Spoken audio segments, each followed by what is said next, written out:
Estamos en un nuevo episodio de Futuro Imperfecto, estos podcasts asincrónicos para pensar con gente interesante, cosas interesantes y poder hablar con hombres y mujeres que están haciendo cosas que en un futuro imperfecto van de alguna manera a ser un poco más perfecto o no. Y hoy estamos con Carlos Fara, un viejo amigo, viejo no por la edad, sino por los años que llevamos de amistad, y uno de los mejores profesionales, uno de los tipos más lúcidos en el mundo de la consultoría y la comunicación política. Hola Carlos, ¿cómo estás? Muy bien, gracias. Un placer estar con vos. Me alegro. Sabes que en estos podcasts tratamos de ir por caminos distintos en función de con quién hablamos, ¿no? Y, y no todo el público está vinculado a la profesión, ¿no? Entonces es Ujú.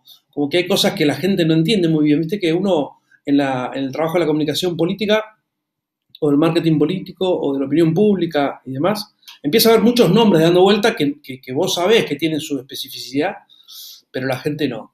Eh, Ujú. ¿Cómo caíste en la comunicación política y qué es para vos en términos personales y profesionales? Mira, cómo caí fue obviamente un poco de casualidad. Yo había estudiado ciencia política durante la dictadura, la mayor parte del tiempo, y en realidad había pensado originalmente en la carrera diplomática, después de la guerra de Malvinas cambié y pensaba, digamos, básicamente en la investigación académica, ¿no? No me terminaba de cerrar del todo, pero bueno, ok, era en principio eso y docencia. Y un año después de que me recibí, yo estaba trabajando de manera, digamos así, amateur con un profesor de la facultad, con el cual habíamos realizado un par de encuestas, y surgió una posibilidad de asistir al intendente de Puerto Madryn. En ese momento llevaba, digamos, 2 años de democracia y, bueno, pero no tenía, digamos, no tenía obviamente recursos para pagar algo profesional. Entonces, bueno, hicimos una encuesta provincial en Chubut y cuando terminó la encuesta quedó muy contento y dijo, bueno, pero no te podemos contratar a vos, le dicen a mi jefe, pero si nos mandás un junior, nosotros le damos sueldo y vivienda y vos lo vas guiando. Bueno, perfecto, y entonces ahí fui el junior yo. Todo el año 86 me fui a vivir a Puerto Madryn y a partir de eso quedé ligado, digamos, sobre algo que no tenía la más remota idea de qué se trataba, en el fondo. Y que Eh, era lo que es ahora, ¿no? Claramente. claro, totalmente. Porque en realidad es de qué es lo que hay que hacer. Digo, por el tipo de preguntas, qué es lo que te guía para responder preguntas como ¿le contesto o no le contesto a la crítica que me hicieron? Yo no tenía ningún marco de referencia. Así que era, digamos, mojarte el dedo y para ver para dónde soplaba el viento. Escuchame, esa experiencia, arrancaste casi con experiencia de gobierno, digamos, más allá Claro, exactamente, sí, con experiencia de gobierno, Eh, totalmente. ahí sentiste o viste, y ahí después, ¿no? También, pero digo, la comunicación de gobierno que tiene sus lógicas propias, en esto que muchos dicen que es fundamental, la necesidad de los gobiernos de comunicar. Y ahí voy a la pregunta, ¿vos lo sentís o lo vivís desde una cuestión táctico o estratégico para mantener el poder? ¿O porque realmente es más eficiente una comunicación profesionalizada de los gobiernos para que la gente viva mejor, digamos? ¿Entendés? Bueno, a ver, sí, totalmente. Tiene varios betas, ¿no? Obviamente siempre está el tema de lograr capital en la opinión pública, pensando, digamos, en el futuro del proyecto político en el cual esté el cliente desde ya. Pero eso es una parte, ¿no? Después hay una parte que tiene que ver con cómo hacer más eficiente la comunicación para que la gente se entere no es que se entere de las cosas que hace un gobierno, sino que se entere de todas las cosas que un gobierno ofrece en materia de servicios, en las distintas áreas, ¿no? Deporte, cultura, digamos, salud, etcétera, etcétera. Y después, además de eso, hay, yo te diría, dos cosas que me parecen importantes, que tienen que ver con cómo haces el gobierno más eficiente. Uno, que es la comunicación para modificar conductas, que esto es que la gente respete la norma de tránsito, no tire los papeles en la calle, levante la caca del perro, etcétera, etcétera, que es fundamental y está yo te diría, un poco subestimado y muy poco desarrollado en América Latina en general, ¿no? Y el otro punto que sí es interesante también para una gestión de gobierno es comunicar una visión de futuro de para dónde va una ciudad, una provincia o un país, ¿no?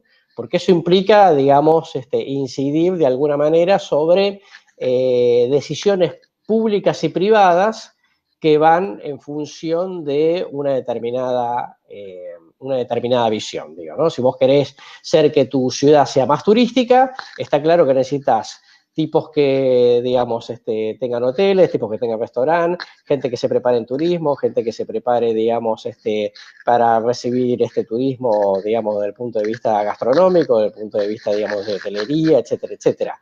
Y eso implica, digamos, que la gente tome muchas decisiones privadas en función de una visión de política pública. Y para eso está la comunicación también. Y la comunicación, digo, está clarísimo, digamos, ahí vos marcaste dos roles que a veces son centrales, que no tienen que ver con la comunicación, sino que tienen que ver con la gestión. ¿Sí? Digo, Claro, totalmente. viste Por que ahí supuesto. hay como un juego, ¿no? Que si la comunicación, el marketing, la publicidad, desde ese lado, de alguna manera miente o tiene la capacidad de mentir sobre la gestión. ¿Tu experiencia te marca que sí o que no? Digo, No, no, no. Digo, a la corta vos podés mentir un ratito, vamos a decir así. No podés, digamos, sostener una mentira de largo plazo. Al final de la cuestión, lo que pasa, sobre todo, digamos, en todos los niveles, pero digo, sobre todo en la gestión local, es que vos salís a la calle, te encontrás el bache. Un día, sí, perfecto, la municipalidad dice estamos haciendo un gran plan de bacheo. Segundo día, tercer día, 4 meses, etcétera, sigue estando el bache. No están arreglando las cosas, ¿entendés? O sea, la basura no la recogen y no la recogen, ¿no? O sea, eso, la comunicación, el marketing, te aguanta un ratito, ¿no? Pero después la comunicación que vos recibís de un gobierno interactúa con tu experiencia personal cotidiana. ¿Mm? El colectivo pasa más rápido, pasa más lento, digamos. El colectivo está sucio o está limpio. El conductor maneja bien o maneja mal. La sala de primeros auxilios estaba de guardia o no estaba de guardia. Con lo cual, tu experiencia cotidiana es muy fuerte en ese sentido, por mucha comunicación que quieras hacer. y el asesoramiento, vos asesorás muchos políticos, gobiernos, y lo has hecho durante muchos años. Entonces, digo, coincido con vos en que esa mentira, la sumo es un tiempito, pero no hay capacidad de mentir frente a la realidad, ¿no? La realidad te termina Uh -huh. diciendo lo que Uh es. -huh. ¿Qué es lo que se puede hacer desde la estrategia, desde la consultoría, digo? A ver a qué voy. Una cosa es la comunicación planteada en términos estratégicos de cómo comunicar, qué piensas hacer, cuándo, a qué público, Uh -huh. objetivo. La otra es cómo lograr que la gestión comunique. Ahí participas Claro. también, digo, vos como desde la asesoría, ¿sí participás de eso y cómo es? Sí, totalmente. Porque por empezar, si la gestión toma una decisión mala a los ojos de la opinión pública, por muy técnicamente buena que sea la decisión, uno tiene que advertir que eso va a traer un dolor de cabeza, Sí, ¿entendés? sí. O que una determinada herramienta de gestión no va a tener la acogida esperada, ¿no? O por ejemplo, tengo un cliente que en gestión hicieron una aplicación que llamaba Cuándo pasa, para saber cuándo pasaba el colectivo. Entonces ellos lo consideraron como un gran avance en la materia de política de transporte porque día de lluvia, día de frío, día de mucho calor, etcétera, etcétera, no te vas al cohete, a la parada, sino que vas, digamos, cuando efectivamente te regresas. Pero eso sí, es una mejora, en teoría es una mejora, pero cuando vos lo medís en Focus, la gente dice, sí, está bien, dice, pero yo necesito que el colectivo pase rápido. No enterarme, digamos, cuándo va a pasar, porque igual, de todas maneras, si me pierdo uno por alguna razón y el otro no viene rápido, digamos, llego tarde al trabajo, llegan los chicos tarde a la escuela, etcétera, Por etcétera. más aplicaciones. Entonces digo, claro, la gestión tenía mucha expectativa sobre esa herramienta, que es válida, está buena que exista, pero a los ojos de la opinión pública no cambiaba nada, no mejoraba nada la evaluación sobre el tema del transporte público, ¿entendés? Sí, sí. Entonces el tema es, ojo con que ustedes están teniendo aspectos de una política pública en un área que está bueno que existan, pero no nos está ayudando, digamos, a que la gente mejore la percepción. Entonces, digo, ahí es donde yo digo, en general, la consultoría que conocemos, que se enseña, digamos, en los programas, tiene que ver, es casi exclusivamente con la comunicación. Y nada con cómo interactúa Claro, la comunicación dentro de la estrategia general del gobierno. Porque alguien dice, hay que aumentar las tasas, porque la verdad que necesitarían un retoque. Uy, pero la gente nos va a insultar. Bueno, ok, algún costo político vas a recibir, obvio. pero ¿cuál es el peor costo que vas a recibir? Si vos no aumentás las tasas, es que no puedas seguir plan de obras. Entonces la gente te va a decir, pero no están arreglando los baches, y que por eso no aumentamos las tasas. ¿Ok? Entonces, muchachos, aumenten las tasas y expliquen que va a volver en obras. O sea, en la consultoría también tiene que ver con aspectos estratégicos que tienen poco que ver con la comunicación, pero que uno tiene que estar, porque si no, se te empieza a desarmar todo después. Por eso, viste que muchas veces, digo, vos haces opinión pública, los distintos, eh, distintas formas de opinión, recién mencionaste los focus, eh, que exceden completamente la comunicación. ¿Sí? Digo, la consultoría te muestra un montón de otros roles importantes que puede cumplir un consultor. Pero vos te descansas en herramientas científicas, ¿sí? O lo más científica posible. Tanto Totalmente, sí. Quanti, Quali, Focus Group. eh, ¿Qué te da a vos esa información? Porque, viste, mucho se desconfía de las encuestas, también se desconfía de los focus, porque es poca gente, porque depende, bla, bla, bla, como todo lo que se dice desde afuera. ¿Qué te da a vos esos estudios, digamos? ¿Qué te dan a vos en el momento de la estrategia? Mira, lo primero que me gustaría decir es que a medida que fue pasando yo era, digamos, vamos a decir, de base cuantitativista, Ujú, ¿no? claro. ¿Ok? Y decía, bueno, lo cualitativo sí es una herramienta que ayuda. Y yo diría que con los pasos de los años me he vuelto muy cualitativo. ¿Qué? Porque las encuestas tienen un límite, no solamente desde el punto de vista de los errores estadísticos que pueda tener, sino también porque pasan muchas cosas que la encuesta no detecta bajo ningún aspecto, porque el instrumento tiene esa limitación. Entonces yo digo, a ver qué piensan de Fernández Ardaiz. Y qué sé yo, mucho no lo sé, bueno, póngale bueno, ¿no? Y Fara, y más o menos. Pero, póngale bueno también. Todos esos matices de él, y no sé, mucho no lo conozco, y más o menos, bueno, también póngale bueno como para sacarme de encima el encuestador. Eso, cuando me llega a mí la base de datos, no sé nada de eso. Es como cuando yo escucho a la gente, la puedo leer, ¿no? La actitud, ¿no? Se enganchan, no se enganchan, le da bronca, le da alegría, les pasa indiferente, ¿no? Yo ahí puedo leer, obtengo muchos insights, digamos, puedo leer el estado de ánimo base con el cual la gente está opinando sobre lo que yo le pido. ¿Eh? Y después cuando yo digo, fulano de tal, y la gente mira, y lo recuerdan, ¿quién es? Y te acordás que es el funcionario, el funcionario, pero de base no se acuerdan. Hasta que alguien no dice el funcionario, el resto sigue. Y después cuando dice el funcionario, ¿qué ponen? Con poca información, ¿no? Porque es muy para relativizar. Si yo le pongo 5 a un tipo en una planilla, cuando en realidad de movida nadie sabía quién era. Claro, claro, claro, claro. ¿Eh? Entonces yo digo, yo en los focos huelo al público, digamos, lo siento, ¿no? Mientras que en el cuantitativo, digamos, tengo mensurados ciertos indicadores, pero me quedo muy lejos de lo que por ahí está pasando en la calle. O sea, los estudios en realidad necesitan de alguien que tenga la capacidad de sacar ese, de oler esos. Totalmente, y de la posibilidad de interacción, porque digo, yo más de una campaña terminé de encontrar la vuelta interactuando con la gente estando en el focus, ¿no? Entonces que yo trabajé mucho tiempo en Mar del Plata, ¿no? Con Gustavo Pulti, que ganó su elección en el 2017 y fue elegido en el 2011.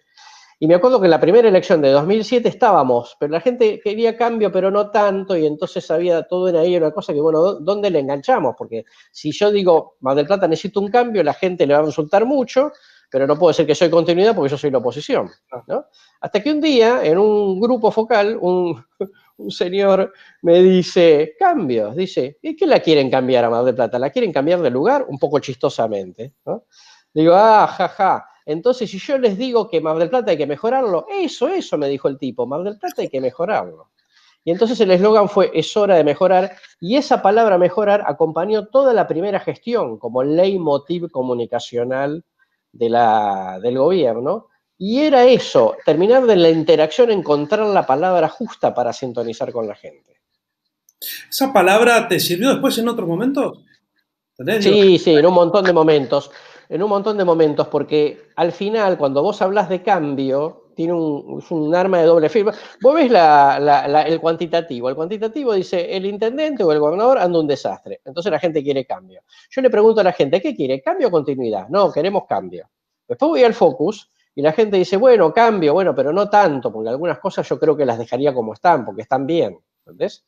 Entonces, ahí es cuando entendí que si yo le digo a la gente cambio, como todos los políticos hablan de cambio, dice, todo el mundo habla de cambio y después no cambia nada. Entonces, ¿qué entiende la gente por la palabra cambio? Parece que va a haber una revolución. Entonces, si no es una revolución, entonces ya no es cambio, sí, es mejora. Es otro tipo. es mejora. Entonces, esto es, si vos hablas de cambio, la gente lo siente como una sobrepromesa y quedás como un político chanta. Entonces hay que tener mucho cuidado con las palabras que usás, porque es lo que la gente se engancha o te baja la persiana y no te escucha más. Sentí que asesoraste gente años atrás con menos experiencia, a quienes hubieras cambiado el tipo de asesoramiento, el tipo de visión, ¿o no? Sí, digo, yo cuando veo mis primeras consultorías, digo, salió bien de casualidad, porque la verdad es que yo digo, los clientes nos financiaron el aprendizaje, ¿no? Claro. Nos financiaron el posgrado, porque la verdad es que, digamos, hicieron una apuesta por nosotros. Sí, yo creo que seguramente hubiera sintonizado muchas cosas con mucha más fineza, pero bueno, es así. Sí, ¿qué cosas ves ahí en mucho gobierno? Digo, vos trabajas mucho en campañas electorales, o trabajaste mucho en campañas electorales. Eh, ¿Qué diferencia tiene una y otra? Digo, en las campañas electorales, el trabajo de estrategia y de asesoramiento en la campaña, ¿te gusta más, te gusta menos? ¿Tiene más adrenalina, menos? ¿Cómo lo vivís vos? Sí, la campaña tiene una adrenalina especial, pero como esto se ha convertido, digamos, en una dinámica muy compleja, bueno, vos sabés mejor lo que ahora implica las redes sociales, etcétera. Con lo cual, si yo llego muy sobre la fecha, y eso lo decimos siempre, si no empiezo con tiempo, es muy difícil, digamos, dar vuelta a una situación si el personaje en cuestión tiene unos negativos complicados de dar vuelta, ¿no? Esta campaña que mencionaba, digamos, Pulti le había ido muy mal en el 2003 y a mí me llama a principios del 2004 y tenía unos negativos importantes que si no los hubiéramos descubierto en ese momento y él estuviera estado convencido de hacer las modificaciones que finalmente hizo, yo, 4 o 5 meses antes de la elección, yo eso, si me lo entero, ya no me sirve para nada porque la cantidad de tiempo que necesitas, el músculo comunicacional que necesitas, para que la gente te lo crea, es muy difícil, ¿no? Entonces yo te diría, más que la campaña, me interesa empezar con suficiente antelación para poder modificar cosas que solo necesitan tiempo y que llega un momento que todo el dinero del mundo no lo puede arreglar. Entonces prefiero trabajar con tiempo. Pues, digamos, la adrenalina de la campaña, digamos, era muy interesante cuando yo era más joven. Ahora estoy muy convencido de que si no me llaman con tiempo, empieza a ser una moneda en el aire. Sí, hay más de suerte depende de Sí, ¿no? empieza a depender de muchos factores aleatorios que vos no manejas. O externos. Escuchame, ¿cuál es el límite entre ideología y la ética personal en el momento de asesorar, ya sea gente con quien uno no se siente afín ideológicamente o desde la moral y desde la ética, digamos? ¿Hay algún juego ahí? ¿Cómo lo vivís? Mira, desde el punto de vista ideológico nosotros no tenemos problema. Hemos trabajado para todo tipo de ideologías, desde la izquierda dura, digamos, en la presidencial de 2006 en Colombia, ¿no? Que es el polo democrático digamos, era una izquierda, digamos, con ex M-19 que habían combatido en la selva, comunistas, trotskistas, etcétera, etcétera, con todas las dificultades que eso implica, digamos, ¿no? Que te acepten herramientas de economía de mercado para eso, hasta cosas bastante a la derecha como, digamos, los sectores autonomistas en Bolivia, ¿no? Me resulta muy divertido, es como decirte, cambiate de sombrero, a ver cómo defenderías una idea que no es la tuya, ¿no? Y ahí te das cuenta que todo tiene, digamos, una cantidad de matices interesantes, ¿no? Para trabajar. Distinto es el tema de la ética, ¿no? Porque el tema de la ética, bueno, ya tiene que ver con algunas cuestiones que van más allá de lo ideológico. Sí, sí.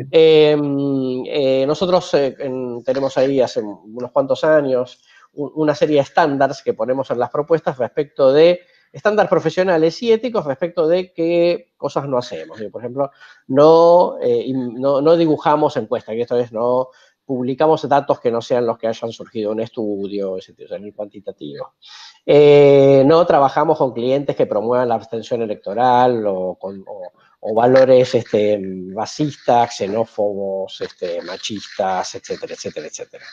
Después, en lo demás, yo te diría, siempre lo digo, que el tema de la ética en esta profesión es para discutir largo, porque cuando yo voy al médico, el médico no me pregunta dónde yo saqué la plata para pagarle la consulta, lo único que le importa es cobrar. ¿Okay? Hace el juramento de Hipócrates, sobre todo, el tema de que tú tienes que salvar una vida, pero nadie pregunta dónde sacaste la plata. El almacenero no pregunta, el supermercado no pregunta, el taxista no pregunta, lo único que quiere es cobrar su cosa. Yo le diría, bueno, pero y frente a políticos corruptos, y sí, pero yo sé, tengo las pruebas de que son corruptos, ¿no? Estoy seguro que la mayor parte de la gente con la que yo trabajé es gente básicamente honesta, dentro de lo que implica la política en general. ¿No? Políticos que mienten, bueno, es relativo, ¿no? Porque, digamos, yo propongo hacer un puente. Bueno, el puente era una locura. Bueno, pero el puente era una locura. Yo no tengo un ingeniero atrás que me dice, mira, que el tipo es una locura, este tipo está mintiendo, no lo tome como candidato, no lo tome como cliente porque es antiético. No lo sé, no tengo manera de saberlo. Digo, salvo que un tipo sepa que es narcotraficante, pedófilo, etcétera, etcétera, etcétera, digamos, hasta ahí, después, digamos, es una discusión larga que yo podría tener sobre el tema de la ética y la política, que además la ética y la política, digamos, como ha escrito Weber, son dimensiones, digamos, que hay que evaluarlos de manera distinta que un ciudadano común. Mira vos, ¿cómo se dice? ¿Con qué simpleza podés llegar a enfrentar esas cosas que están en discusión todo el tiempo? Yo las veo todo el tiempo. Y trabajar con este, trabajar con aquel. Vos mencionaste... Perdón, y debo un pequeño comentario más. Después hay decisiones que son políticas que son muy complicadas, que vos no las tomás porque querés, las tomás porque no te queda otra. Ojo. Que vos decís, che, pero cualquier ciudadano común, bueno, pero precisamente no son ciudadanos comunes. Ese es el chiste. No te digo nada un intendente de un pueblo chico, que es el vecino y lo conoce todo el mundo. Te estoy diciendo cuando sos gobernador, intendente de una ciudad grande, presidente ni te cuento, entra una cantidad de factores muy complicados, muy complicados. Viste que eso lo empezaba a ver cuando estás cerca, ¿no? La gente del llano es raro que lo vea. Claro, obvio, por supuesto. Yo Cuando siempre digo que si todos mis vecinos supieran, digamos, de qué se trata mi trabajo exactamente, probablemente me negarían el saludo. Pero me ven en la tele y me dicen, ay, Carlos, te vi en la tele, qué bien que estuviste. qué bien maquillado que está. ¿Cómo impactó la tecnología en tu laburo? Vos arrancaste, se metió la internet, se metió en la red de la tecnología, en un momento en que vos, consolidado profesionalmente, y etariamente, no habiendo vivido la tecnología previamente. Claro, totalmente. Yo soy un migrante, no soy un nativo, digamos, Claro, ¿no? tal cual. Mirá, a ver, a mí yo en general me llevo bien con la tecnología, Sí. en general, me llevo bien con las redes, he hecho algún curso de Big Data, digamos, para entender mejor, digamos, de qué se trata, porque creo que todos nos tenemos que formar todo el tiempo, además de la consulta a los colegas que saben de los temas específicos.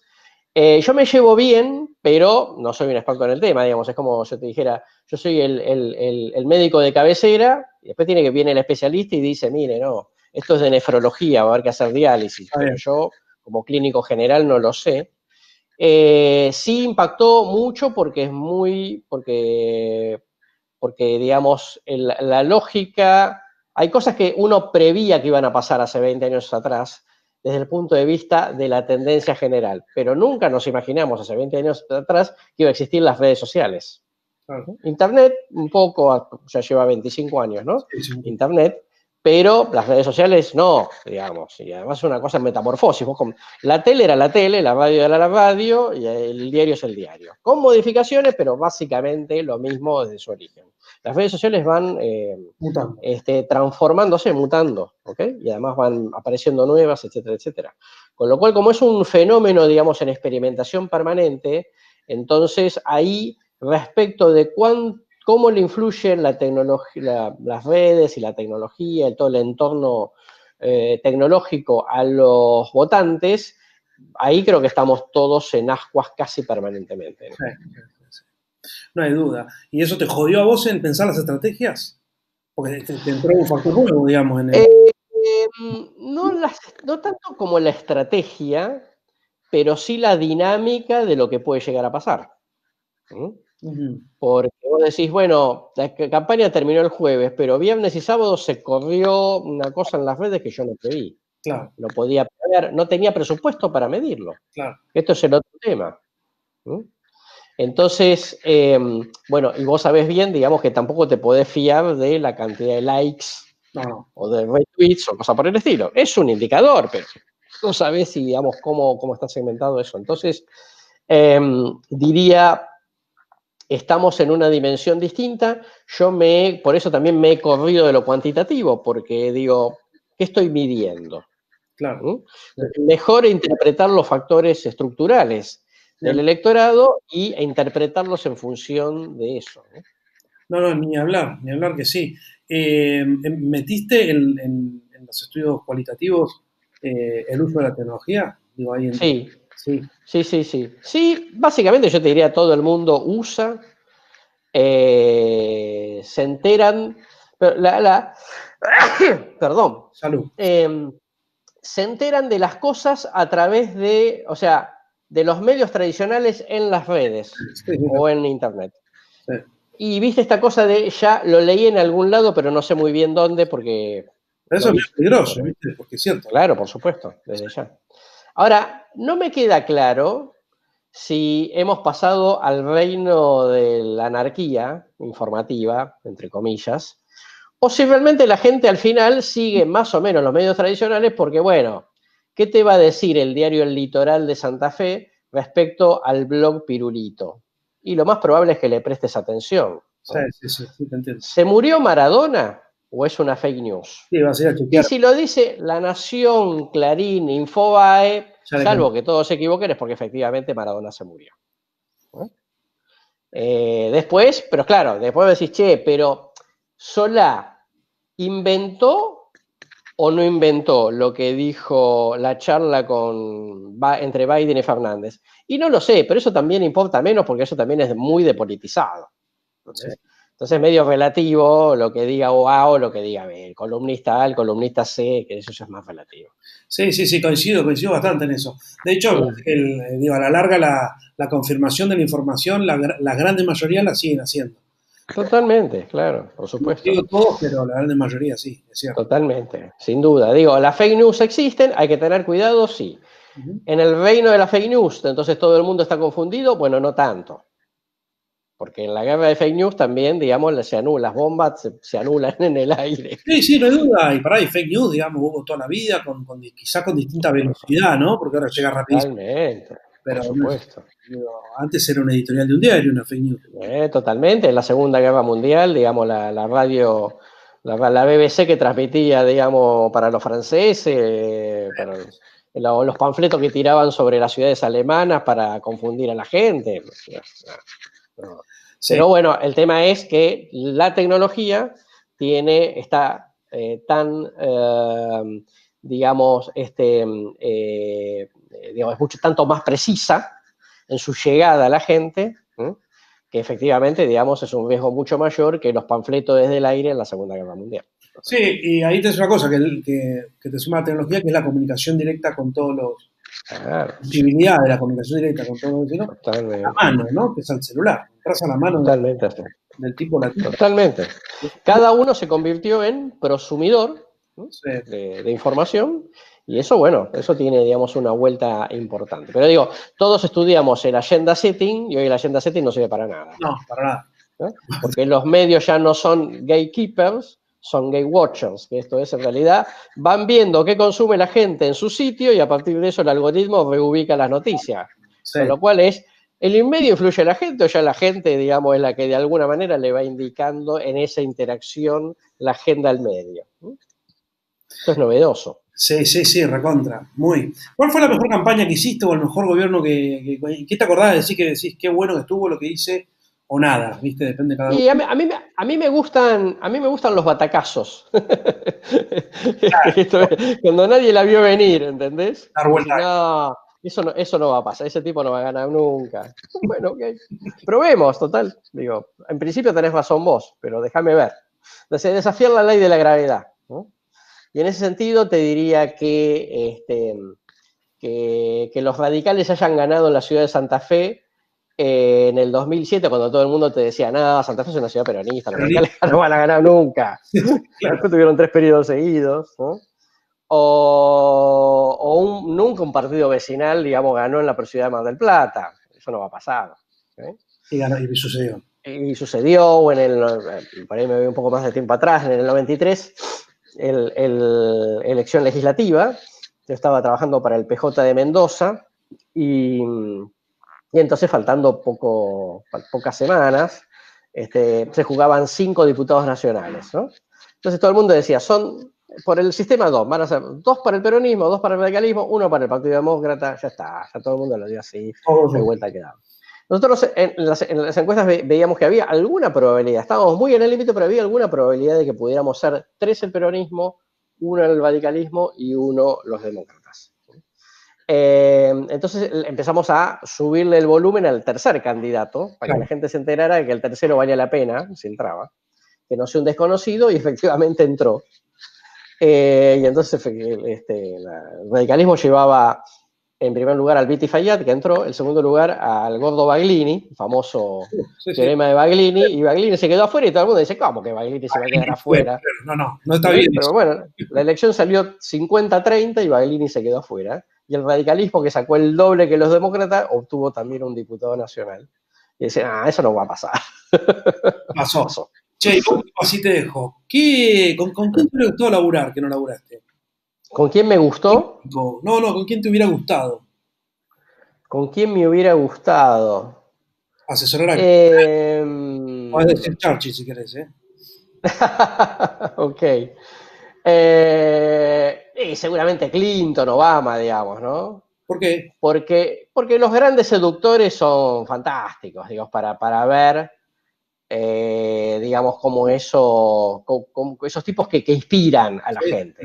No importa después cómo gobierna, estamos hablando de campaña exclusivamente, ¿no? Esas cosas así, o tipos, digamos, así, o que no solamente son seductores, sino también, para mi gusto, grandes estadistas, digo, Felipe González, ¿no? Claro. Seguramente, Felipe González, Adenauer, ¿no? Personajes fuertes, digo, tipos que tuvieron que tomar decisiones muy difíciles y la enorme mayoría de las cosas que decidieron por ahí no les gustó y tuvieron que desafiar a la opinión pública. ¿Eso sucede? Sí, sucede. Sucede. A mí me ha sucedido, digamos. En más de una oportunidad que vos tenés que ponerte una camiseta que no te gusta, pero la circunstancia política no te deja otra, ¿no? Sí, eso es pensar más allá del ego propio y pensar en la comunidad, ¿no? En la sociedad. Totalmente. Claro. Bueno, Carlos, gracias por haber estado. Gracias por... No, un placer. 2 minutos. Podríamos estar horas hablando, pero ya vamos a hacerlo vino de por medio, ¿no? Con muchísimo gusto, con muchísimo gusto. Gracias, Carlos. Te dejo. Un abrazo enorme para vos. Cuídate. Chao, chao.